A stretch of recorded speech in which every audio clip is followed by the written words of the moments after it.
And it's just a happy song. It was one of those songs that just make you, immediately, it just makes you smile, doesn't it? Maybe, unless you're going through terrible trauma.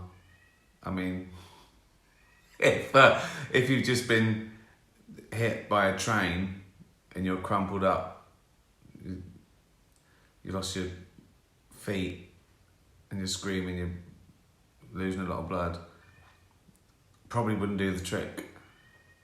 Quickly, wait, listen, morphine is better in that.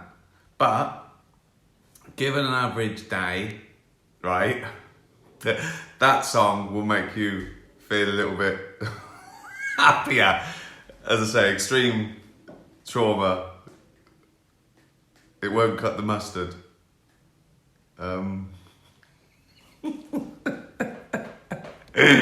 Good. How are you? Where are you watching this from? Let me know. I don't know why. I just like the idea that people are watching this absolute bollocks all over the world. In some countries, they don't even know what the word bollocks is.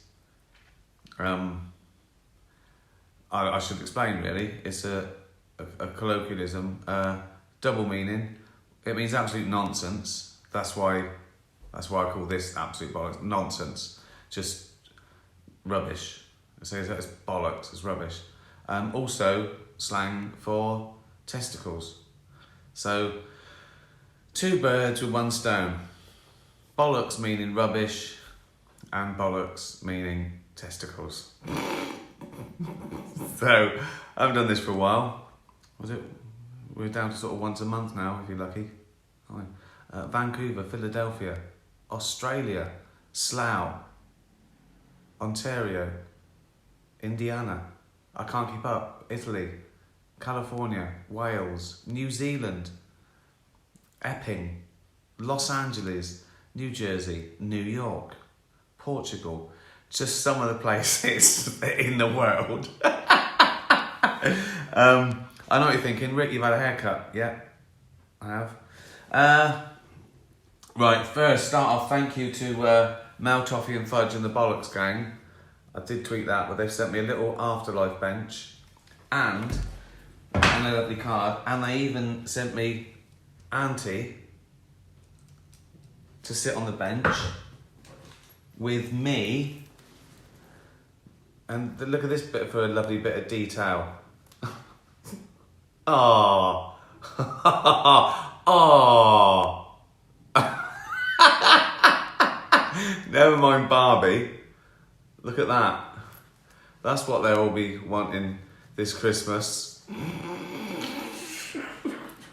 Brilliant. Right, questions. Casper and Yuri. What is your best memory of summer as a child? And how did you keep cool? Swimming, sitting in like paddling pools when I was really little, or swimming. A hose, sitting under a hose, sitting in the garden. I mean, not when I was at school. Obviously, you couldn't do those sort of things. I didn't really care. I think when you're a kid, you just run round until you collapse, don't you? I still do that. I still sort of, I forget to drink water. An idiot. I remember when we were allowed to go on the grass, when I was little in school, when suddenly it was hot enough to go on the grass. I really remember that. That was great. Summer. As I got older, I like the smell of. I love nature, but where I grew up, the smell of tarmac was good because it meant it was hot. Do you know what I mean? Like you could smell the heat in this council estate. You could smell the heat. I remember I used to play tennis, and I could smell the green. My mum used to give me green flash, Dunlop green flash, and they were made of rubber. And sometimes it was so hot that I could smell the rubber where it was warming up on my shoes. So I didn't like trying to get to sleep at night. That was never good. Obviously no air conditioning. No, I mean, growing up, not only we didn't have central heating or air conditioning, so you're at the mercy, just at the mercy of the weather, really. But I don't remember it being a big problem. Now it would be. Now I'm furious if something's 1 degree out. I'm furious. I had nothing growing up, and now it's like it's like I was born into royalty with what I demand. That's the thing, isn't it? You come from nothing and you start, God, I want it like this. No, I've had it hard. I've had money for 40 years. I want this room at 18 degrees at all times.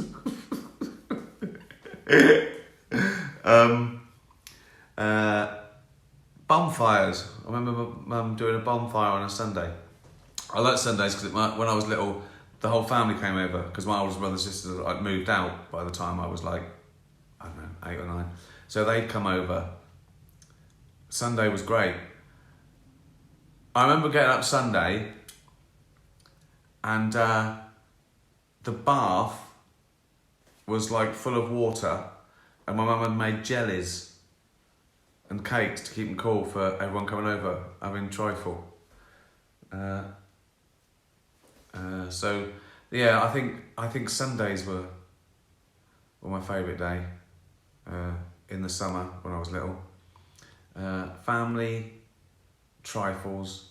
I mean, she made enough to last the whole week, so it wasn't like it was special on a Sunday, because there was, when you make 13 cakes and trifles, it tends to last a week.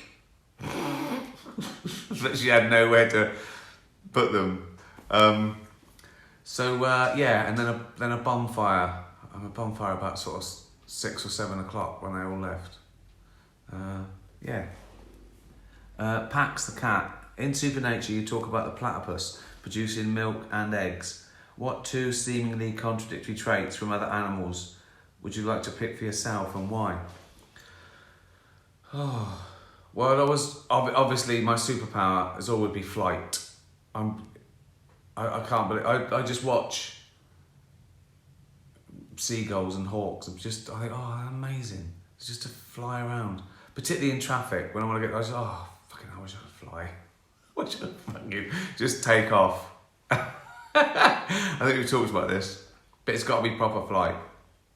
I don't want to just bumble around like a daddy long legs. Do you know what I mean? It's no good just sort of like... Sometimes I have dreams where I can nearly fly, but I'm only like 6 foot off the ground, so people can still come and punch you in the face. That's the sort of dreams I have. Oh, God. So flight, but then a bird's sort of small and vulnerable, so maybe I'd like a bit wet, like maybe I could be like a flying walrus somehow. You didn't say it had to work, so I want arms, wouldn't I? I want arms, like the animal I invented when I was 12 or 13. I've told you about that, haven't I? Yeah, loads of times. Body of a rhino, arms of a gorilla, big tail of a scorpion, lion's head, and I thought I'll make it fast, so I gave it legs of a cheetah. Would have collapsed immediately. But this doesn't have to work. So, somewhat big and meaty, a rhino with wings. So I just go, take off and then just smash into, just come down and fucking smash into shit. Just...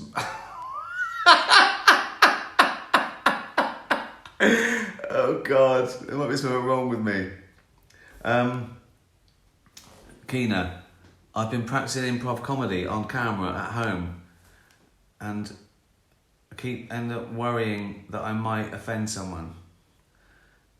How do I stop this feeling? Because I really want to get over this hang-up. You shouldn't worry about it because you can't help it. You will offend someone. There's someone in the world, there's nothing you can say that someone somewhere in the world will find offensive. Often it's faux offence, they just want to be heard. You can't worry about them. If you don't go out of your way to offend someone, it's ridiculous. You'll end up. It's impossible. It's impossible to do anything funny where someone somewhere goes, oh, I don't. But because everyone's different. There's 100 things you can talk about, and everyone's fine with 99 of them, and they get offended by one. You can't second guess them. So you just got to get over that.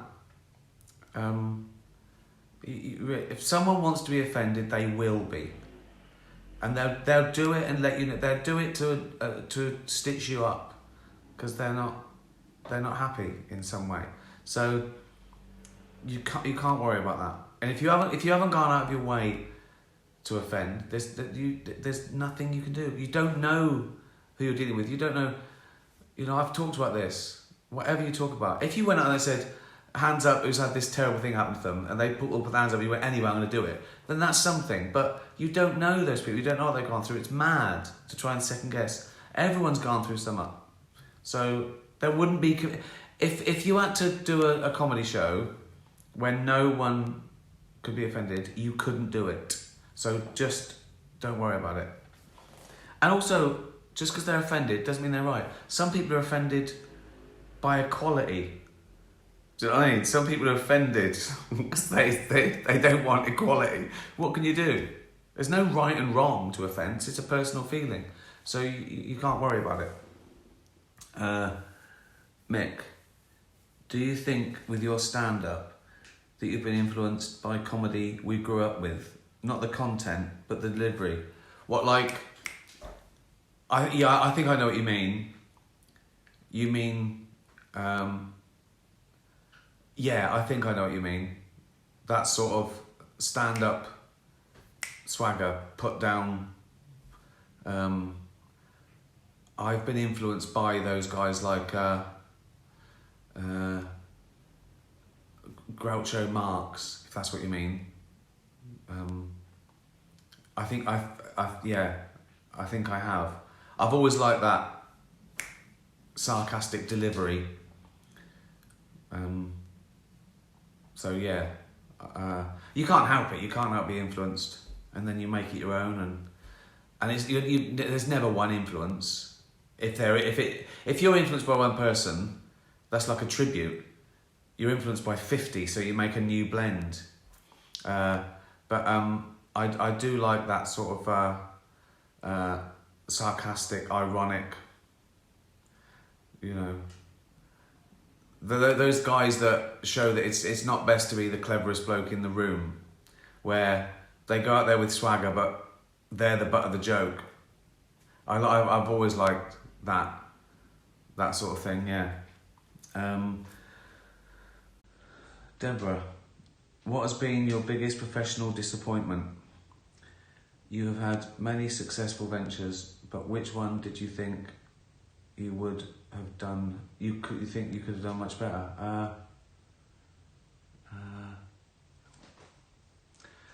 Well, obviously my pop career, if you mean that ever, that's the biggest. That's the biggest thing, because I gave up. That's why it's a big thing. I just gave up. And the big mistake I made, I wanted to be a pop star. I was 18 or 19. I should have wanted to be a musician.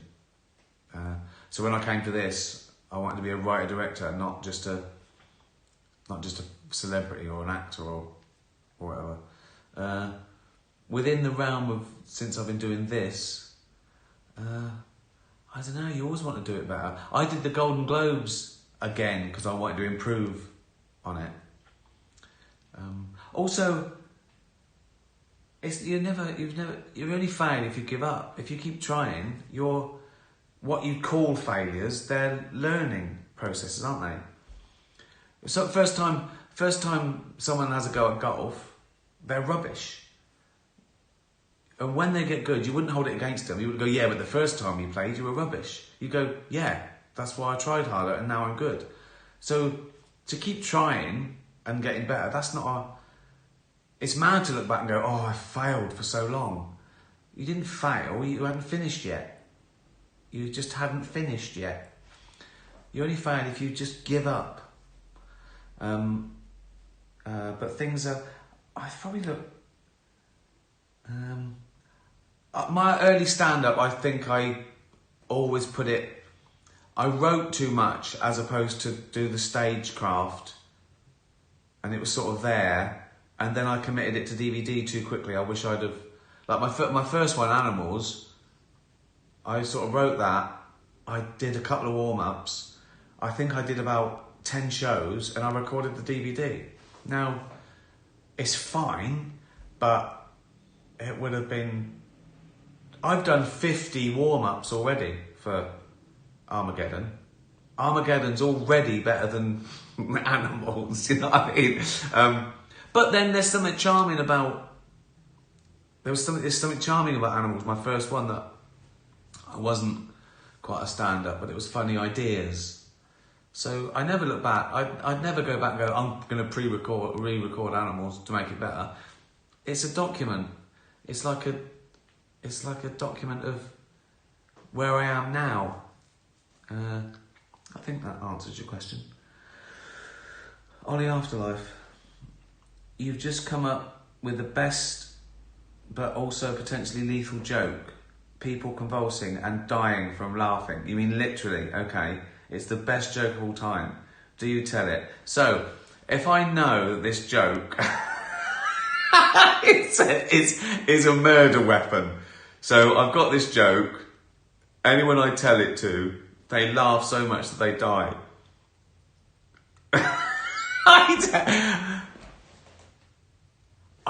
This is terrible. I mean, the answer should be no, of course not. But it's tempting, isn't it? Just people you don't like. Hey, mate. Sorry, we've had our differences, but they tell them the joke.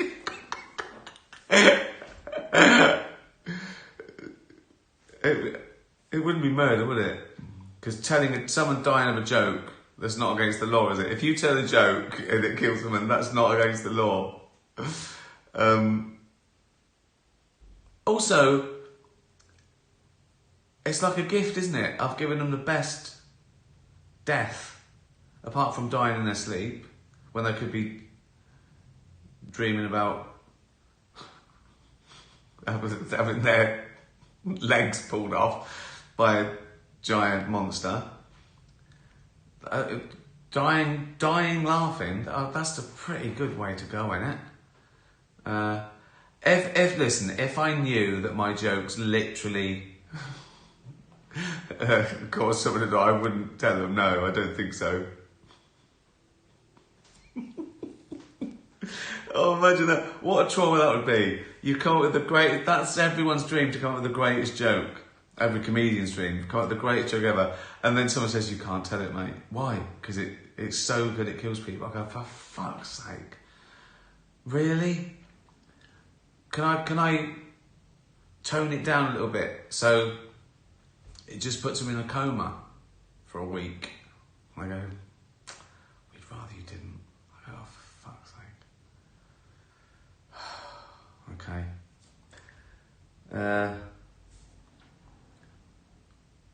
Thing is, I find my stuff funny, so wouldn't I, as soon as I thought that joke, wouldn't I die? And it wouldn't be a problem, would it? Stupid question. Mum and Sherlock.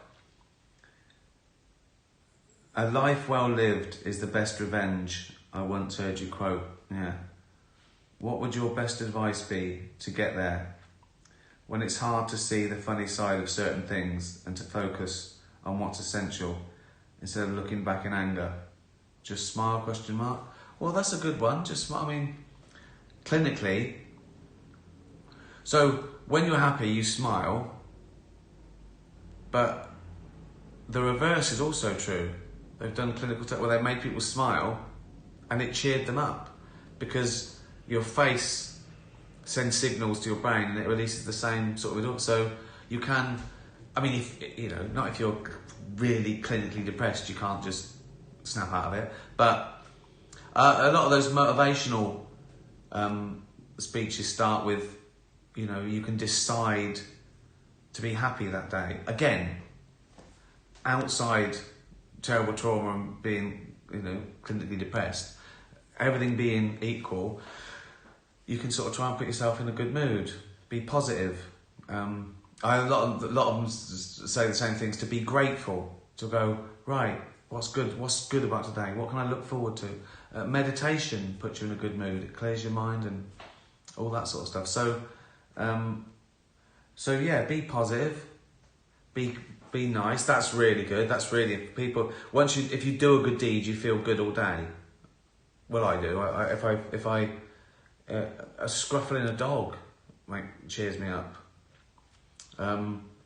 So yeah, a positive, healthy attitude, being grateful, being kind, scruffling a dog. Maybe the odd beer. So, you do the math. Glenn Martin, my question, if you get a chance. Would you ever play a dark role in a movie or drama? Say a serial killer. Yeah, but I don't know. It'd have to be something. I don't know. I don't just want to be someone just goes around murdering people. I know you don't actually murder people in a play. I know that.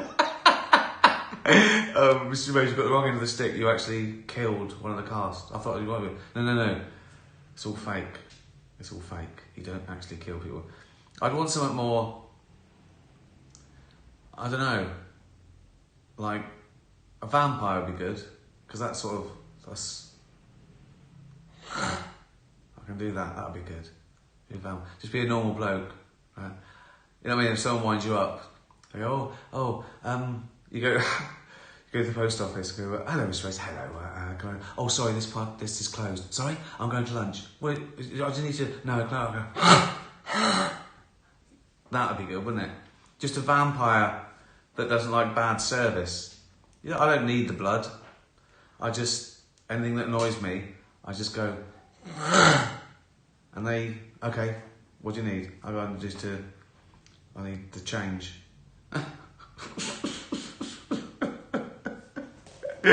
Yeah. I wouldn't. It's not an affliction, isn't it? Being a vampire.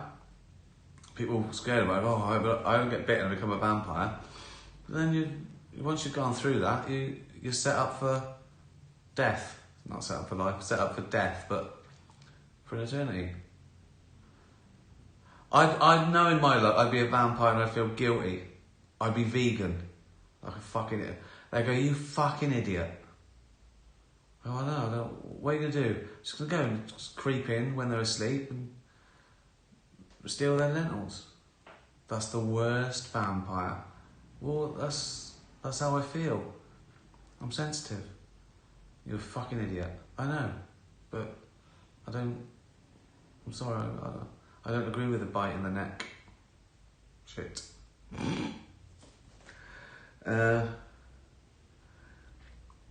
Charlie the cat. If we throw a party when you die,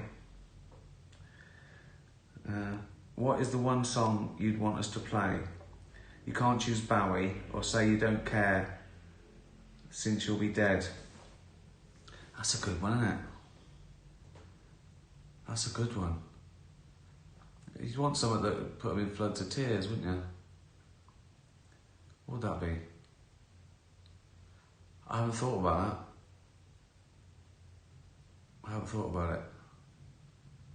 that.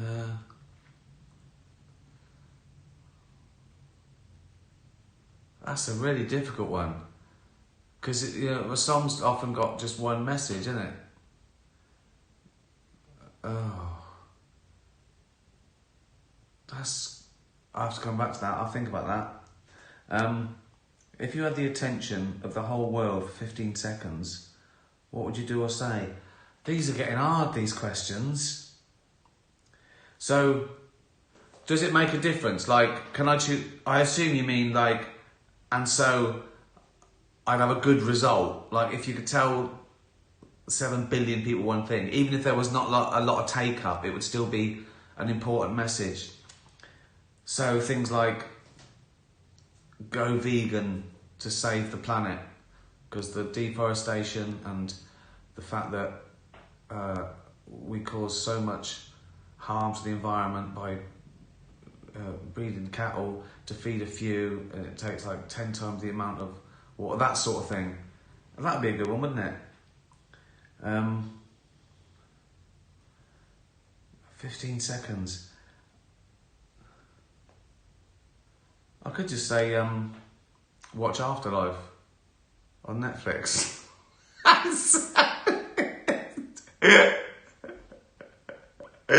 So it would either be a message to save the planet for future generations, or watch Afterlife on Netflix. I haven't decided which yet, but again, let me think about it. Claire, just got back from a girls' weekend and tired and hungover, so that's perfect. Is there any alcoholic drink you cannot go near because it made you too ill? Well, I think I've lived a long time, so most alcoholic drinks have taken their turn to make me ill. Some I don't like much. Like, you know, if you're going through the house and all you've got left is like the sherry, I think then you're in trouble the next day. We used to do homebrew, and if it wasn't ready, but we had nothing else, we'd drink it early. That wasn't good.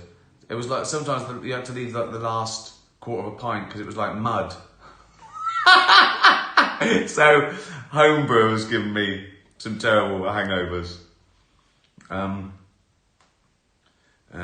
scared of things like tequila. I'm not sure about them at all. I've heard some weird stories on that. I heard someone say once he was in Mexico and he drank so much tequila, he woke up the next day in the road and he couldn't feel his legs. That's not my idea of fun, that. So, avoid. See, the other thing about the hangover is I think the dark drinks are worse because the congeners, like red wine and port, are much worse than like pure vodka or something, because they get left in your brain. I'm not a doctor. Yeah, I'd avoid. I think I'd avoid things like. I'm not a big fan of vermouths either. I like beer and wine. That'd do. You don't need anything else. I like a whiskey, but you can't drink too much of it. The thing about people enjoying a whiskey, you can only have a couple, can't you? So yeah, I'd say avoid tequila. There's a worm in it often. Don't have a thing with a worm. If that was a pint of lager, imagine you're in a pub, and you have a pint of lager, I go, what's that? And I go, I've stuck a worm in. You fucking stuck a worm in it, you fucking fat twat. Get the worm out. No, it make you go mental. No. Pour me another pint.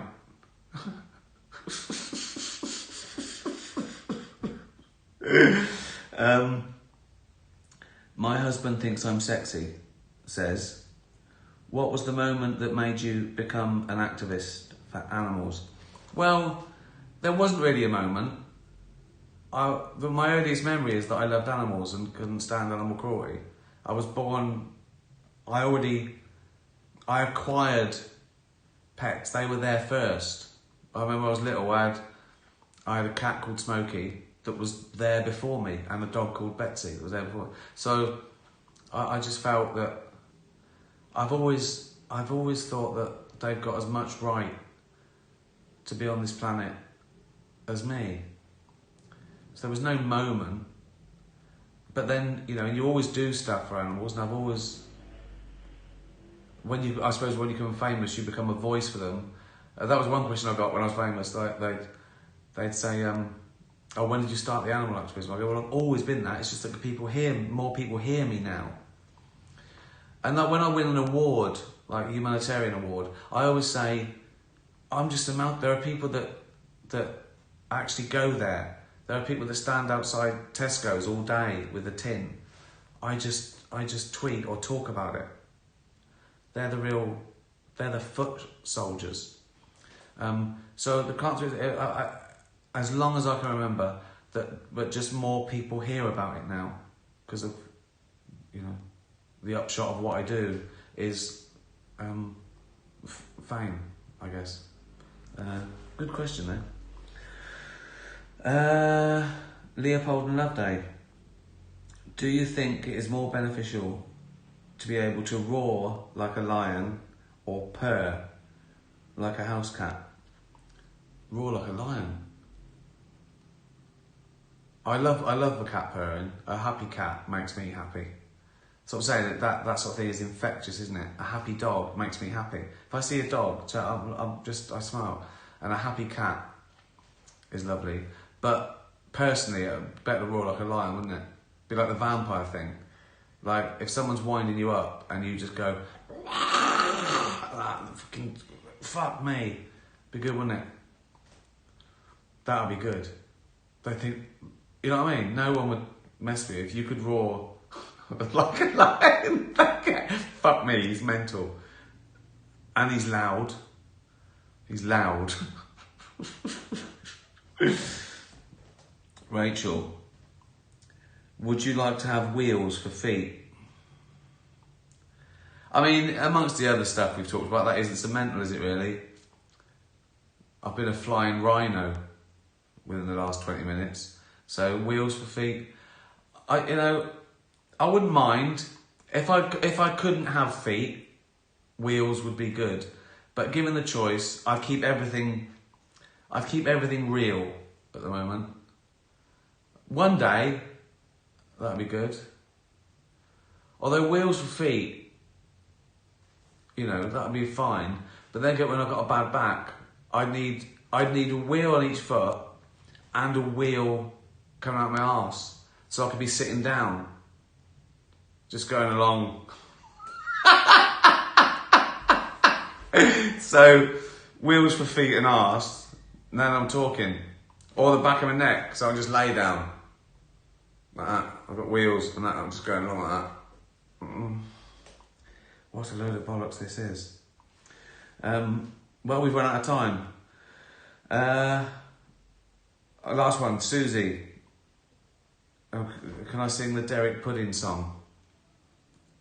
When Derek makes up a song. What's it,